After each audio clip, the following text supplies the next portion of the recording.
சரி. அஊது பில்லாஹி மினஷ் ஷைத்தானிர் ரஜீம். பிஸ்மில்லாஹிர் ரஹ்மானிர் ரஹீம். நம்ம இந்த கித்தாபுடைய பேர் என்ன ஃபர்ஸ்ட் போட்டிருக்குது?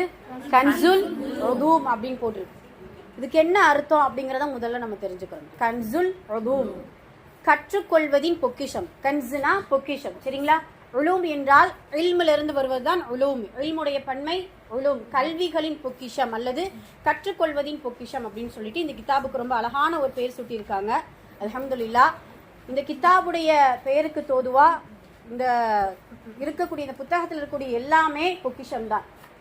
அதில் இருக்கக்கூடிய ஒவ்வொரு சப்ஜெக்டும், குர்ஆனா இருந்தாலும் சரி, ஹதீஸுடைய பாடங்களாக இருந்தாலும் சரி, இதெல்லாம் படிக்கக்கூடிய பாடங்கள். அதுக்கப்புறம் ஃபிக்ஹ், கொள்கை விளக்கங்கள், சட்ட விளக்கங்கள் அதுவாக இருந்தாலும் சரி, ஏகத்துவ கொள்கை அதுவாக இருந்தாலும் சரி, நன்னறி, நபி ஸல்லல்லாஹு அலைஹி வஸல்லம் அவர்களுடைய வரலாறுகளாக இருந்தாலும் சரி, ஒழுக்கங்குடைய பாடங்களாக இருந்தாலும் சரி, இது எல்லாமே நமக்கான பொக்கிஷம், நமக்கான கன்ஸ், நமக்கான ஒரு கிஃப்டாக அல்லாஹ் தஆலா நமக்கு கொடுத்துருக்கான். அல்ஹம்துலில்லாஹ்.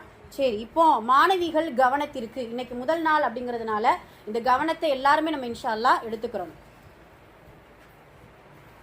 அரபு வாசிக்கிற முதல் இது அஊது பில்லாஹி மினஷ் ஷைத்தானிர் ரஜீம். பிஸ்மில்லாஹிர் ரஹ்மானிர் ரஹீம். ஓகே, அஊது பில்லாஹி மினஷ் ஷைத்தானிர் ரஜீம். பிஸ்மில்லாஹிர் ரஹ்மானிர் ரஹீம். மாணவிகள் கவனத்திற்கு. தொலபுல் இல்மி ஃபரீதத்துன் அலா குல்லி முஸ்லிமீன். நபி ஸல்லல்லாஹு அலைஹி வஸல்லம் அவர்கள் கூறிய ஒரு நபிமொழி, மார்க்க கல்வியை தேடுவது ஒவ்வொரு முஸ்லிமின் மீதும் கட்டாய கடமையாகும். தொலபுல் இல்மி ஃபரீதா, ஃபரீதா அப்படின்னு சொல்லும் பொழுது நமக்கு ஃபர்து என்கின்ற வார்த்தை நமக்கு ஞாபகம் வரணும். எதெல்லாம் அல்லாஹ் தஆலா நமக்கு ஃபர்லாக்கி கொடுத்திருக்கான்? தொழுகையில நமக்கு ஃபர்ல் இருக்குது, அப்படிதானே? தொழுகையில ஃபர்ல் இருக்குது. ரமலானுடைய மாத நோக்கக்கூடிய நோன்பு நமக்கு ஃபர்ல்.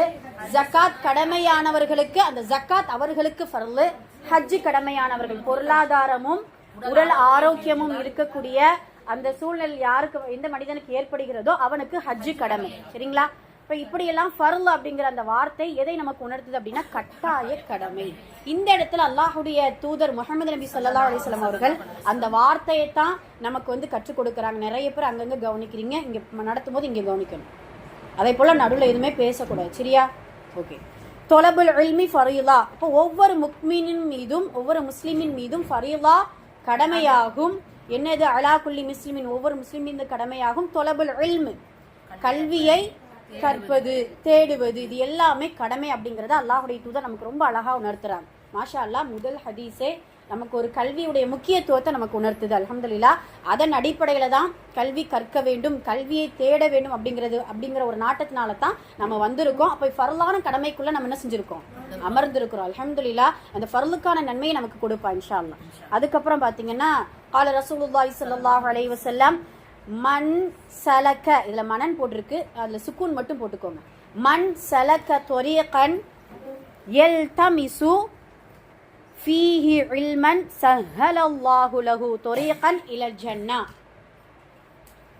மார்க்க கல்வியை பெற்றுக்கொள்ள, அரபு தெரியலனாலும் பரவாயில்ல, தமிழ் நமக்கு தெரிஞ்சா போதும், அல்ஹம்துலில்லாஹ், சரியா? மார்க்க கல்வியை பெற்றுக்கொள்ள பயணிக்கும் நபருக்கு அல்லாஹ் சுவன வழியை எளிதாக்குவான். மார்க்க கல்வியை பெற்றுக்கொள்ள பயணிக்கும் நபருக்கு ஸஹலல்லாஹு லஹு தொரீகன் இலல் ஜன்னah. என்ன அர்த்தம்? சுவன வழியை அல்லாஹ் எளிதாக்குவான். சுப்ஹானல்லாஹ். அப்ப அல்லாஹு தஆலா இந்த வழி என்பது சுவன வழி. எதெல்லாம் மார்க்க கல்வியை தேடக்கூடிய வழிகளாக இருக்குதோ, இப்ப நம்ம ஒரு ஊர்ல இருந்து இன்னொரு ஊருக்கு நம்ம தேடி கல்வியை தேடி போனாலும் சரி, இல்ல ஒரு தெருவில இருந்து இன்னொரு தெருவுக்கு வந்தாலும் சரி, இது எல்லாமே சுவன பாதை. அதை முதல்ல நம்ம புரிஞ்சுக்கிறோம். ஆனா அல்லாஹு தஆலா குர்ஆன்ல என்ன சொல்றான் தெரியுமா?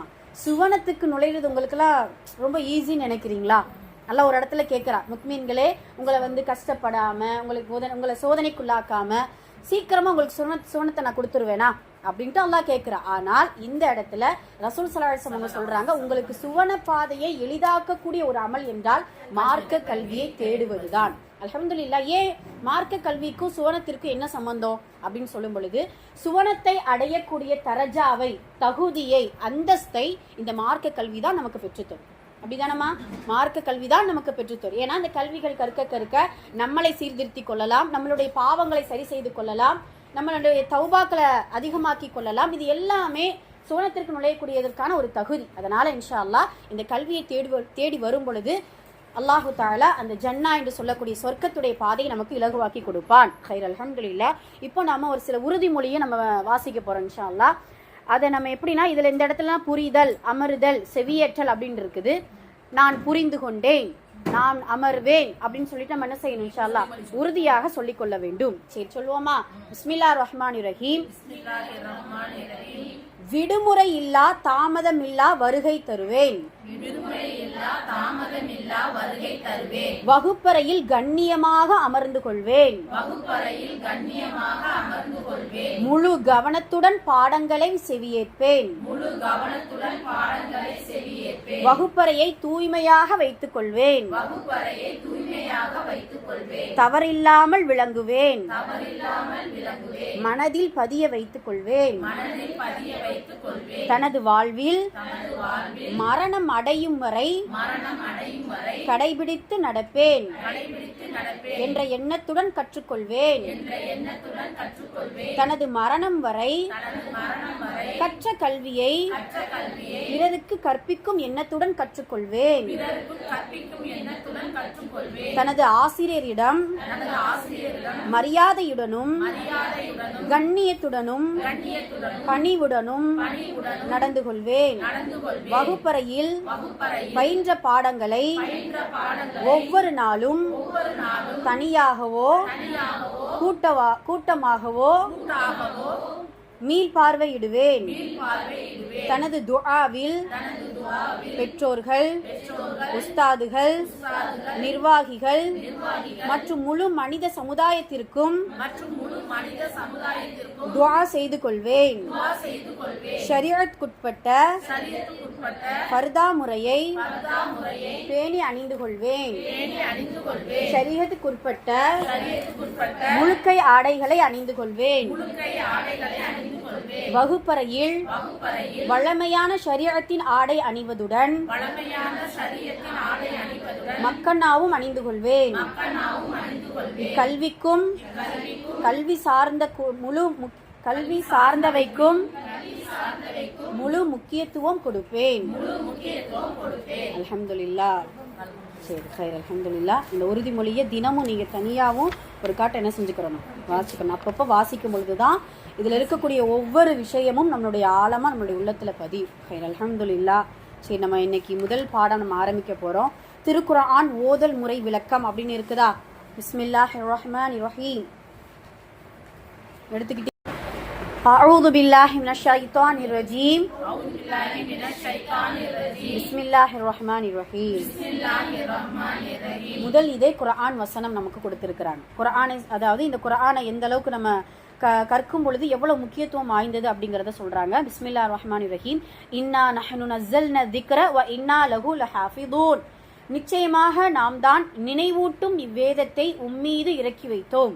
நிச்சயமாக நாம் தான் ذிக்ர வேணாம் கவனிங்க போது நினைவூட்டும் இவ்வேதத்தை உம்மீது இறக்கி வைத்தோம். வ இன்னா லஹு லஹாஃபிதூன். நிச்சயமாக நாமே அதன் பாதுகாவலனாகவும் இருக்கின்றோம். அல்லாஹ் சொல்லக்கூடிய வார்த்தை. அப்ப திக்ர் என்பது நினைவூட்டல் கூடிய இந்த வேதம். எதுக்காக அல்லாஹு தஆலா இந்த வேதத்துல இந்த திக்ர், இன்னொன்னு என்ன தெரியுமா, அந்த குர்ஆனுடைய இன்னொரு வார்த்தையே திக்ருல் கிதாப், அதாவது வேதத்தை நினைவுபடுத்தக்கூடிய ஒரு புத்தகம். குர்ஆனுக்கு இன்னொரு பெயர். எதனால அப்படின்னா, 24 மணி நேரமும் குர்ஆனோடு ஒரு மனிதன் தொடர்போடு இருக்கிறானா அப்படின்னு கேட்டா இல்ல. அதுதான் உண்மை, நிதர்சனமான உண்மை அதுதான். ஏன்னா 24 மணி நேரமும் இப்போ நம்ம ஏதாவது ஒரு டவுட்டு, ஏதாவது ஒரு ஹலால் ஹராம்லே ஒரு டவுட்டு, ஏதோ ஒன்று இருக்குது, டக்குன்னு நம்ம குர்ஆன் எடுத்தா பார்க்குறோம் கிடையாது. இல்லை, ஏதோ ஒரு இல்மை கற்றுக்கிட்டா, இல்லை மற்றவங்க இடத்துல மஷாரா பண்ணுவதன் மூலம், இல்லை சுய அறிவோடு, அதில் அது மட்டும் செய்யக்கூடாது, சுய அறிவோடு ஏதாவது சிந்திக்கும் பொழுது தான் அதை கொண்டு நம்ம என்ன செய்கிறோம், செயல்படுத்துகிறோம். நான் அல்லாஹ் சொல்கிறான், திக்ர், இந்த குர்ஆன் என்பது நினைவு கூறக்கூடிய ஒரு வேதம். அதனால் நம்ம என்ன செய்யணும், நம்மளுடைய தேவைகள் போக, அதாவது பொருளாதாரத்தை தேடுவது, நம்மளுடைய உலக விஷயங்களை ஏதாவது ஒன்று தேடுவதை தவிர்த்து விட்டு மற்ற நேரத்தில் இந்த திக்ர், இந்த குர்ஆனை இந்த நினைவுபடுத்துவதன் மூலம் இருக்கக்கூடிய மற்ற செயல்கள் எல்லாம் சரிபடுத்த ஆரம்பிக்கும். ஏன்னா இந்த குர்ஆன் ஓத ஓத என்ன ஆகும், இந்த குர்ஆனை பற்றி தெரிந்து கொள்ள என்ன ஆகும், அந்த நினைவு, அந்த திக்ர் என்பது நம்மளுடைய உள்ளத்துல ஆழமா பதிஞ்சு போயிடும். பதிஞ்சு போகும்பொழுது ஓ அல்லாஹு தாலா இதை சொல்லியிருக்கான், இதை தடுத்திருக்கான், இதை ஆகுமாக்கி கொடுத்திருக்கா, இந்த விஷயத்தை இப்படிதான் நம்ம செய்யணும் அப்படின்னு சொல்லிட்டு அப்ப இந்த திக்கர் என்கின்ற நினைவு கூறுதல் மட்டும் நமக்கு அடிக்கடி இதை திக்கர் செஞ்சு கொண்டே இருந்தோமே ஆனால் அல்லாஹ் நம்மளுடைய வாழ்க்கையை சீர்படுத்திடும். அதைத்தான் அல்லாஹு தாலா சொல்றான், லஹு லஹாஃபிதூன், இதை நாமே அதன் பாதுகாவலனாக இருக்கின்றோம்.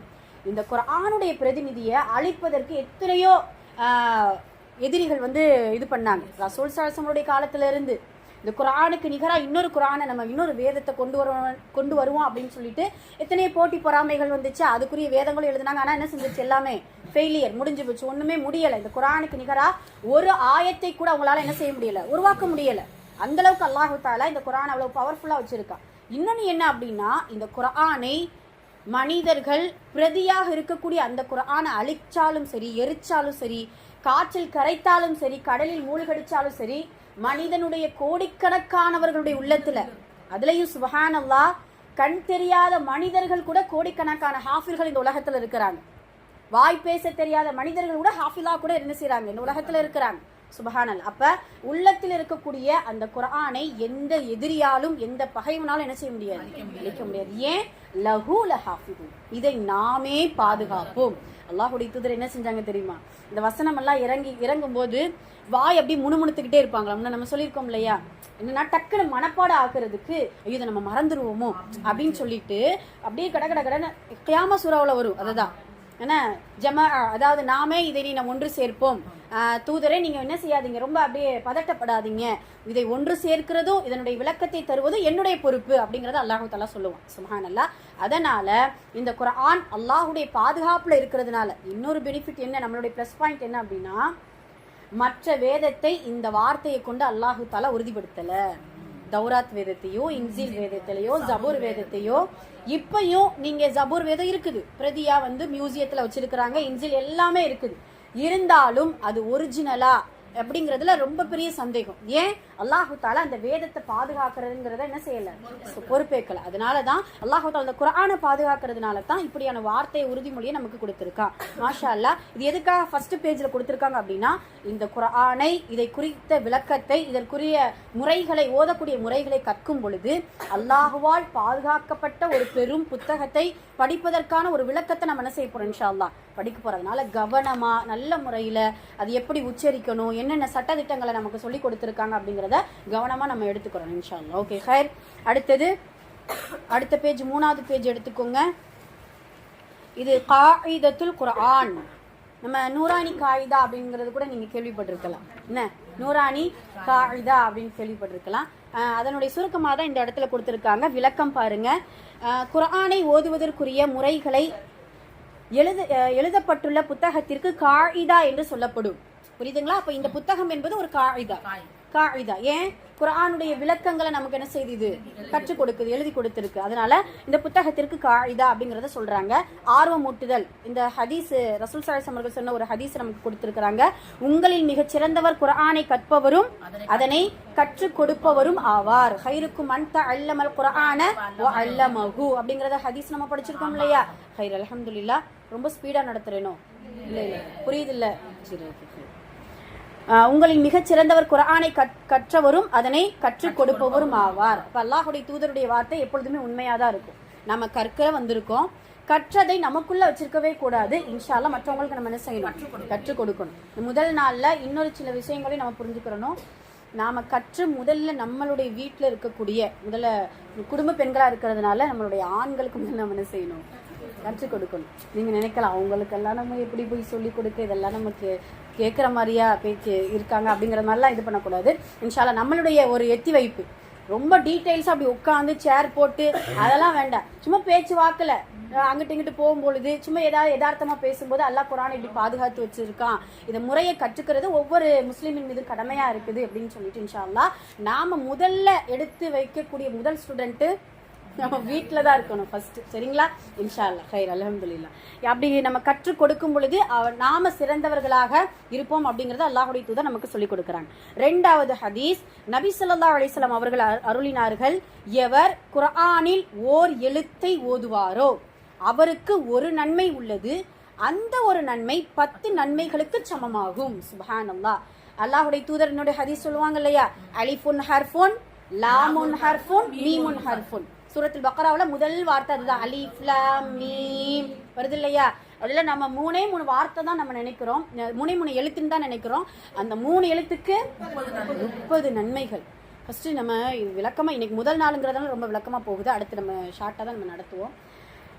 அல்லாஹுடைய தூதர் சொல்லுவாங்க, அதாவது ஒரு நன்மைக்கான அளவு இந்த உலகத்துல எந்த மனிதனுக்கும் தெரியாது, அல்லாஹுடைய தூதர் உட்பட. ஒரு நன்மைக்கான அளவு என்ன, நன்மைனா என்னது, எப்படி எப்படி என்ன கொடுப்பான் அல்லாஹ் அப்படின்னு ஏதாவது புரிய முடியுதா? ஆனால் ஒரு நன்மைக்கான அளவை உணர்ந்துக்கிறதுக்கு அல்லாஹ்வுடைய தூதர் ஒரு அழகான எடுத்துக்காட்டு சொல்லுவாங்கல்ல. மறுமையில ஒரு நன்மையை கொண்டு வியாபாரம் பண்ணுவானா, அதாவது ஒரே நன்மை தான் செஞ்சிருப்பான் அவனுடைய வாழ்க்கையில. செஞ்சிருக்கும் போது அல்லாஹு தாலா அவனை நிற்கதிய வேற வழி இல்லை, ஒரு நன்மை வச்சு என்ன பண்ண முடியும்? நின்று கொண்டு இருக்கும் பொழுது அராஃப் வாசிகள் இருப்பாங்களாம். அராஃப் வாசிகள் நீங்க கேள்விப்பட்டிருப்பீங்க இல்லையா? அராஃப் வாசிகள்னா யாரு தெரியுமா? ஆமா, சொர்க்கத்திற்கும் நரகத்திற்கும் ஒரு நடுல ஒரு சுவர் இருக்குமா. அந்த சுவருக்கு மேல பல கோடி மக்கள் இருப்பாங்க. அதனாலதான் அல்லாஹ்வுடைய தூதர் ஒரு நன்மையை சாதாரணமா என்ன செஞ்சிடாதீங்க, நினைக்காதீங்க. அது நன்மை ரொம்ப சீப்பா கூட இருக்கலாம். அதாவது ஒரு மனிதனை பார்த்து சிரிக்கிறதா கூட ஒரு நன்மை தான் நமக்கு. ஒரு நம்மளுடைய துணைக்கு ஒரு அன்பாக ஒரு கவலை மூட்டி விடுவது கூட ஒரு நன்மை. தெருவுல ஏதோ கல்லோ முள்ளோ ஏதோ ஒன்று கிடக்கிறது, அதை எடுத்து போடுவது கூட ஒரு நன்மை. சுபஹானல்லாஹ். இப்படி ஒரு முகவரி கேட்டு வர்றாங்க, அந்த முகவரி சொல்வது கூட ஒரு நன்மை தான். அதனால அந்த நன்மையை சாதாரண நம்ம எடுத்துக்கிறவே கூடாது.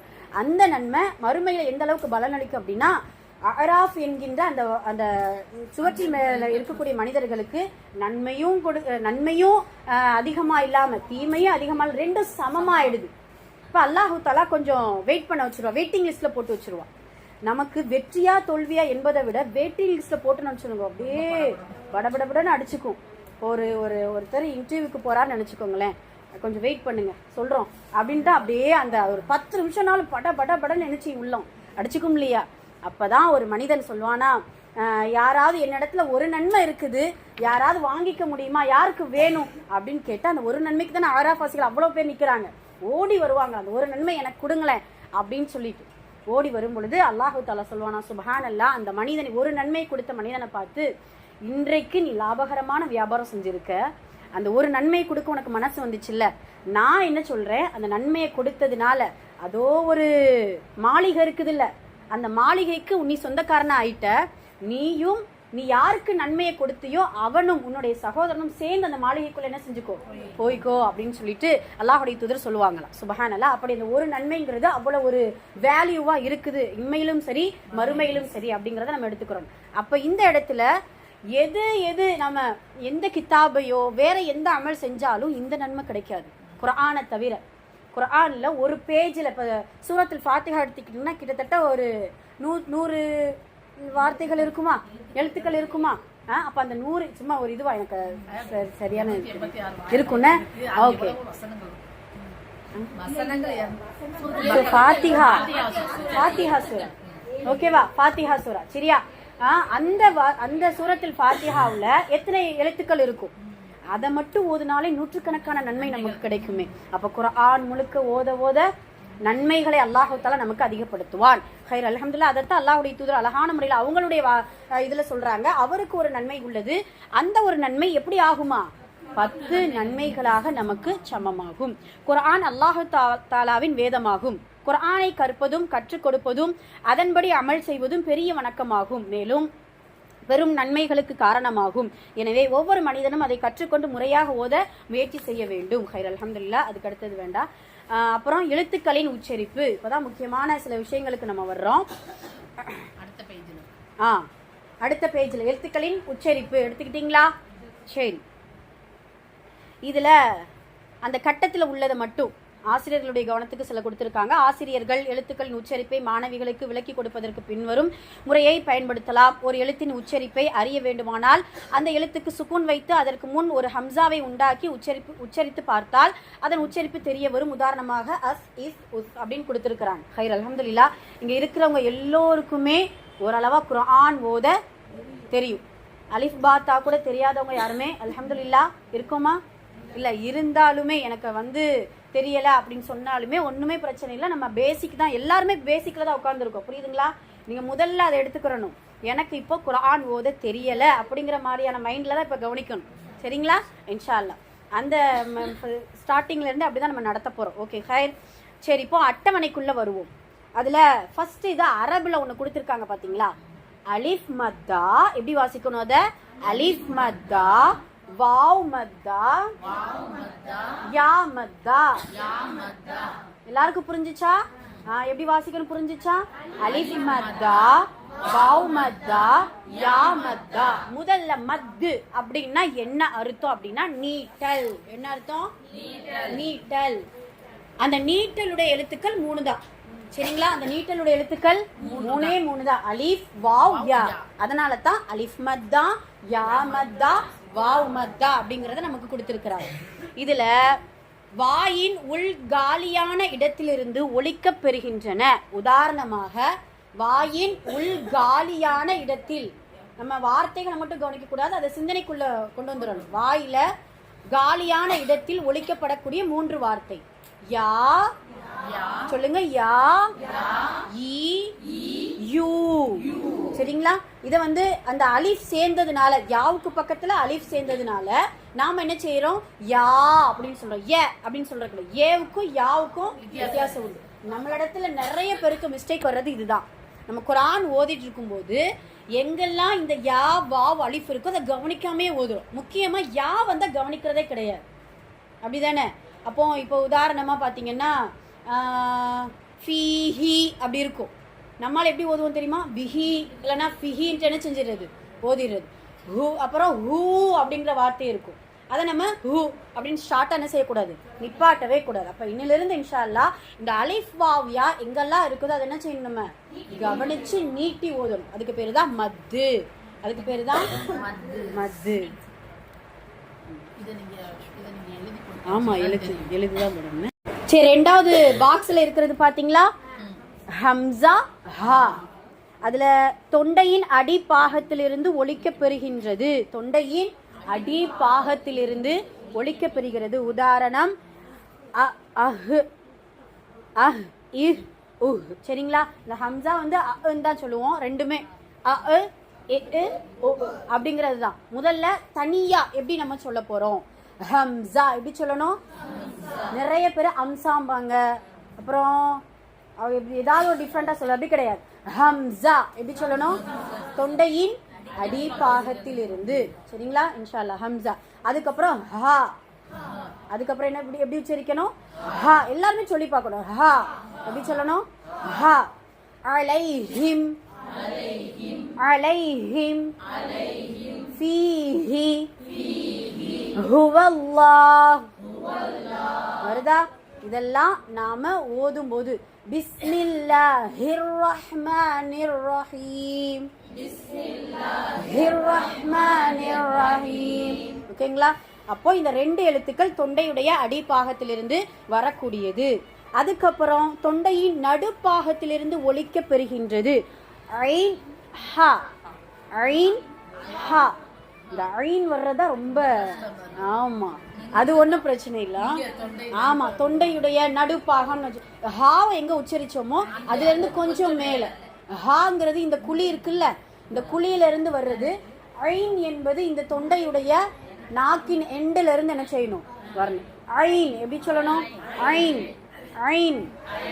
அன்அம்த, அன்அம்த. லா அஅ்புது மா தஅ்புதூன், லா அஅ்புது மா தஅ்புதூன். காஃபிருன் சூரா ஓதிட்டீங்கன்னா ஐன் வந்துடும். அந்த காஃபிருன் சூராவில் தான் அதிகமா ஐன் இருக்கு.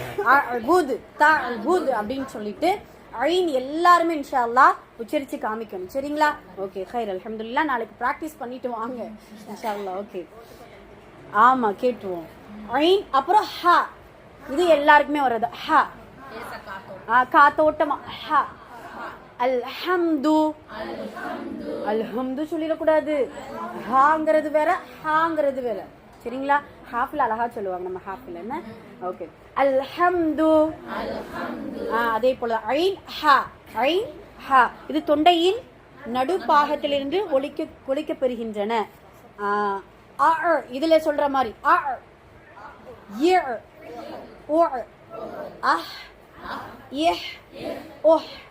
சரிங்களா? ஓகே.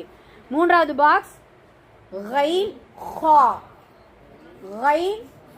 இது வந்து தொண்டையின் ஆரம்ப பகுதியிலிருந்து ஒலிக்கப்பெறுகின்றன. தொண்டையின் ஆரம்ப பகுதி நாம என்ன சொல்ல கைன் அப்படின்னு சொல்லிடுறோம். அப்படி சொல்லக்கூடாது.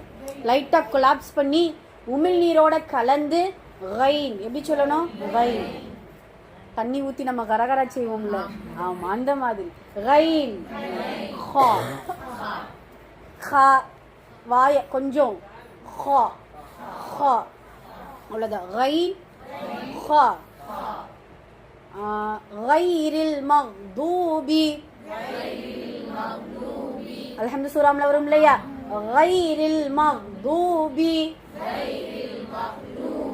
கைரில் சொல்லிட்டோம்னா முடிஞ்சு போச்சு. அப்படி சொல்லக்கூடாது. நிறைய பேர் வந்து கைன் வரலன்னா நம்ம கை தான் சொல்றோம். கைரில் லைட்டா கைரில் மக்தூபி மக்தூபி ஓகேங்களா? அதே போல கைரையரா அது ஈஸியா வந்துடும் எல்லாருக்குமே. கைரையரா ஓகேங்களா? அப்ப கைன் இது வந்து தொண்டையின் ஆரம்ப பகுதியிலிருந்து ஒலிக்கப் பெறுகின்றன. அப்புறம் நாவின் வேர் பகுதியிலிருந்து ஒலிக்கப் பெறுகின்ற காஃப் ஒரே எழுத்து தொண்டை காஃப். என்ன காஃப்? காஃப். குல் யா அய்யுஹல் குல் யா குல். எங்கெல்லாம் நிறைய இடத்துல குல் வரும். குல்னா என்ன அர்த்த படிச்சிருக்கோம்? எங்கெல்லாம் குல் வருதோ கிட்டத்தட்ட குரான்ல மட்டும் ஆயிரக்கணக்கான குல் வருது. சுபஹானல்லாஹ். நபியே நீங்க சொல்லுங்க, நபியே நீங்க சொல்லுங்க கூறுவீராக அப்படின்னு சொல்லிட்டு அல்லாஹ் தஆலா நமக்கு சொல்றான். குல் சூறாக்கள் படிக்கிறோம் இல்லையா? அது எல்லாமே காஃப். சரிங்களா? எந்த தொண்டையின் நாவின் வேர் பகுதி. அப்ப லாஸ்ட் நாவுடைய அடி பகுதியில இருந்து நம்ம என்ன செய்யணும்? நம்ம அந்த காஃப கொண்டு வரணும். சரிங்களா? சொல்லுங்க காஃப். காஃப். ஆமா, நம்ம தனியா சொல்லும் போது வந்துடும். நம்ம ஓதும் பொழுது அதே மாதிரி என்ன செஞ்சிடணும்? ஹக் எப்படி சொல்லணும்? ஹக் ஹக். அப்புறம் காஃபற மாதிரி ஏதாவது சொல்லுங்க பாப்போம். ஹக் ஹலக் ஃபலக் அலக் இக்ரா இக்ரா வருதா? ஓகே கைர். அப்ப இந்த காஃப் என்பது நாவின் வேர் பகுதியிலிருந்து வரக்கூடியது. ஓகே, ஒரே எழுத்து தான். அப்புறம் ஈஸியானது காஃபுடைய மஹ்ரஜுக்கு சற்று மேலிருந்து ஒலிக்க பெறுகின்றன. கேஃப் கேஃப் அவ்வளவுதான். கேஃபிரூன் கேஃபிரூன் அது ஈஸி தான். கேஃப் எப்பயும் போல வந்துடும். ஓகேங்களா? ஓகே. ஏன்னா நம்ம ஓதும் போது வித்தியாசம் தெரியணும். நம்ம கேஃப் சொல்றோமா காஃப் சொல்றோமா? காஃப் என்பது கனமா ஸ்ட்ரைட்டா இருக்கணும். கேஃப் என்பது சாதாரணமா சைடா நம்ம என்ன செஞ்சுக்கலாம், சொல்லிக் கொள்ளலாம். ஓகே. அதுக்கப்புறம் ஜீம் ஷீன் யா கைர் மத்தா. இது என்ன அப்படிங்கறத சொல்லுவோம். நாவின் நடுப்பகுதி மேல் முரசை மேல் முரசை தொடும்போது ஒலிக்க பெறுகின்றன. ஜீம் ஜீம் ஜா கலந்துற ஜீம் சொல்லிடவே கூடாது. சரியா? ஜீம். ஓகே. அதே போல ஷீன் ஷீன் புள்ளி வச்சது எல்லாமே ஷீன். நம்ம ஷா மாஷா அல்லாஹ் சொல்றோம் இல்லையா? நம்ம டக்குன்னு பேச்சு வாக்கல மாஷா அல்லாஹ் அப்படின்றோம். சொல்ல மாஷா அல்லாஹ் எப்படி சொல்லணும்? மாஷா அல்லாஹ். இன்ஷா அல்லாஹ். இன்ஷா அல்லாஹ் என்ன செய்யக்கூடாது, சொல்லக்கூடாது. ஒவ்வொரு வார்த்தை நம்ம வந்து புழக்கத்துல பழகி கொண்டு இருக்கக்கூடிய சாதாரண வார்த்தையில கூட மஹ்ரஜ் நமக்கு தெரியும். சரிங்களா? அதே போல அல்லாஹ் வார்த்தைக்கு வார்த்தை அல்லாஹ் பாதுகாப்பான், அல்லாஹ் துவா செய்வான், நம்ம அல்லாஹ் பாதுகாப்பான், அல்லாஹ் துவா செய்வான். அல்லாஹ்ங்கிற பதத்தை கனமா வாய் நிறைய சொல்ல ஆரம்பிக்கணும். சரியா? இன்ஷா அல்லாஹ் அல்லாஹ் உங்களுக்கு நேர் வழி காட்டுவான். நம்ம வார்த்தை சொல்லுவோம் இல்லையா? நான் துவா செய்யறேன், அல்லாஹ் பாதுகாப்பான் அப்படின்னு சொல்லிட்டு அல்லாஹ் அந்த பதத்தை கூட நம்ம என்ன செய்யணும்? வாய் நிரம்ப சொல்லணும். ஓகே ஹைர். அப்போ ஜீம் ஷீன். இதுல பாத்தீங்கன்னா அஜ் இஜ் உஜ் அஷ் இஷ் உஷ் ஐ இ உய் ஐ இ உய். சரிங்களா? சரி, ஓகே ஹைர். அதுக்கப்புறம் தான் ரொம்ப சவாலான ஒரு ஆமா. நாவின் ஓரம் மேல் கடவாய் பற்களில், கவனிச்சிங்களா? நாவின் ஓரம் மேல் கடவாய் பற்களின் வேரை தொடும்போது ஒலிக்கப் பெறுகின்றன. வாது, வாது.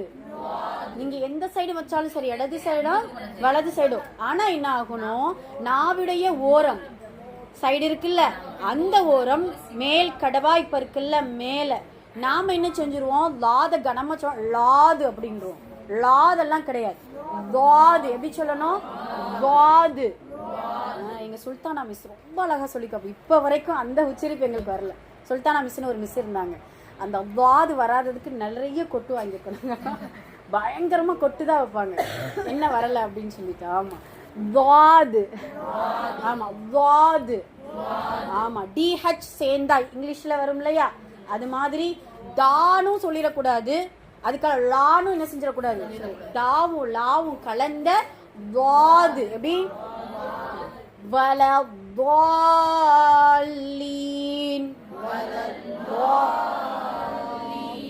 வல வாலீன்.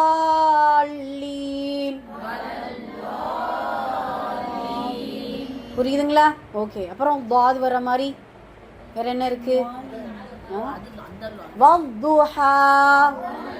மாஷா அல்லாஹ். வத்துஹா. ஆனா அந்த இடத்துல நாக்க கொண்டு போய் கடவாய் பற்களை வச்சாதான் அந்த சவுண்ட் வரும். வேற எங்க வச்சாலும் வராது, லா வராது. வேற எங்கேயுமே அந்த கடவாய் பற்களை வைத்தா மட்டும்தான் வத்துஹா. ஓகே, ஹைர். அதனால இன்ஷா அல்லாஹ் வீட்ல சொல்லி பாருங்க. அல் அல் இல் உல், அவ்வளவுதான். ஓகே, ஹைர். அப்புறம் லாம், இது ஈஸி தான். நாவின் நுனி மேல் முரசை தொடும்போது ஒலிக்கப் பெறுகின்றன. லாம், லாம்.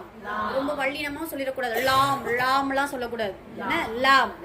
அல் இல் உல், அவ்வளவுதான். நூன், நுனி நாவின் பின்பகுதி மேல் வரிசை பற்களின் ஈரை தொடும்போது ஒலிக்கப் பெறுகின்றன. Noon, noon. நுனி நாவின் பிற்பகுதி, நூன், நூன், நூன். ஓகே. நுனி நாவின் பின்பகுதி மேல் வரிசை நடுப்பற்களின் ஈரை தொடும்போது ஒலிக்கப் பெறுகின்றன. ரா, ரா. வல்லினமா சொல்லணும், சரிங்களா? ரப்பு, ரப்பு. அர் ரஹ்மான், அர் ரஹீம். சரிங்களா? ராவ எப்பயுமே நுனி நாக்குல பின்னாடி இருக்கக்கூடிய நாவு, நாக்கின் பின்பகுதிய மேல், அது என்ன எழுரா, ஈரை, ஈரா. ஓகே,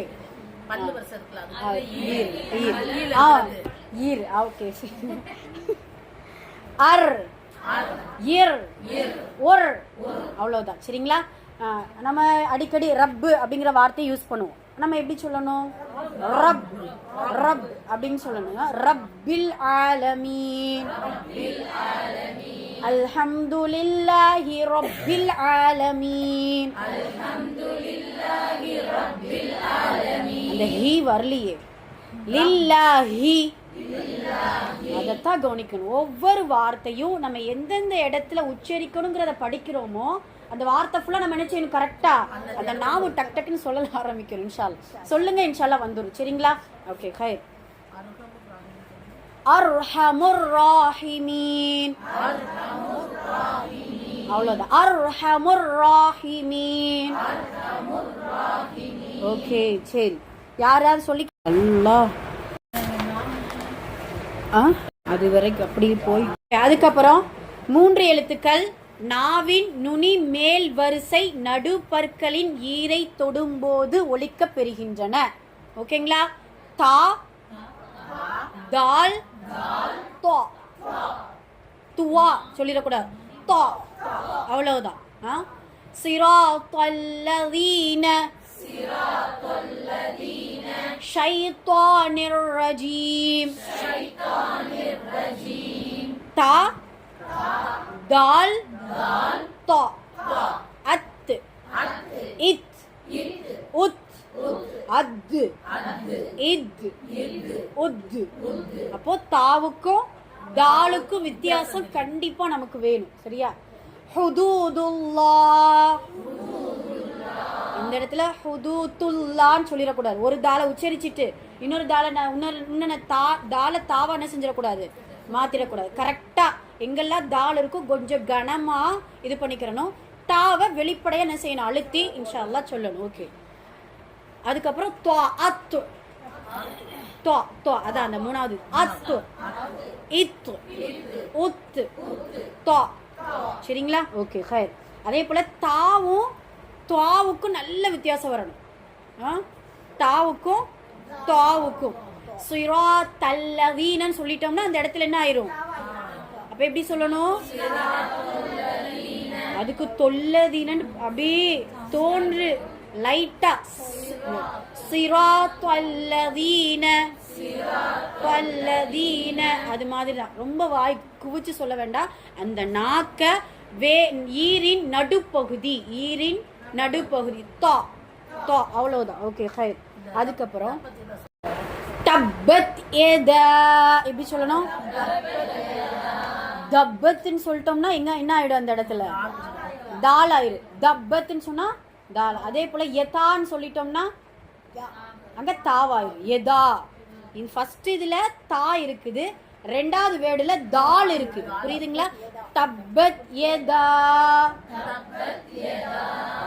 ஆனா இந்த வார்த்தை ஃபுல்லாமே ஒரே இடத்துல தான் வெளிப்படும், ஒரே இடத்துல தான் நாக்க வச்சு உச்சரிக்கணும். ஆனா என்ன, அதனுடைய ஒளி வந்து வேற மாதிரி வரணும். தா தால் தா, அவ்வளவுதான். சரிங்களா? ஓகே. சயஸ்லா நாரன், அதுல என்ன இருக்கு,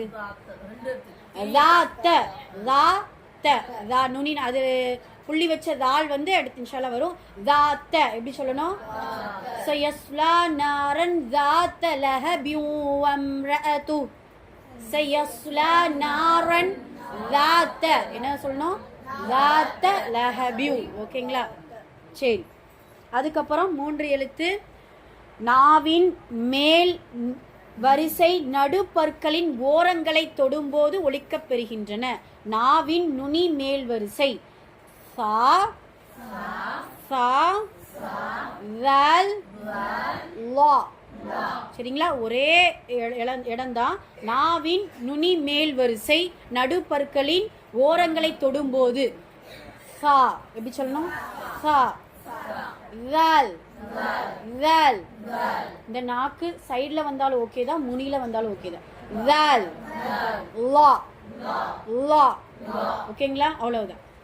அஸ் இஸ் உஸ், அல் இல் உல், அல் இல் உல், அவ்வளவுதான். ஓகே.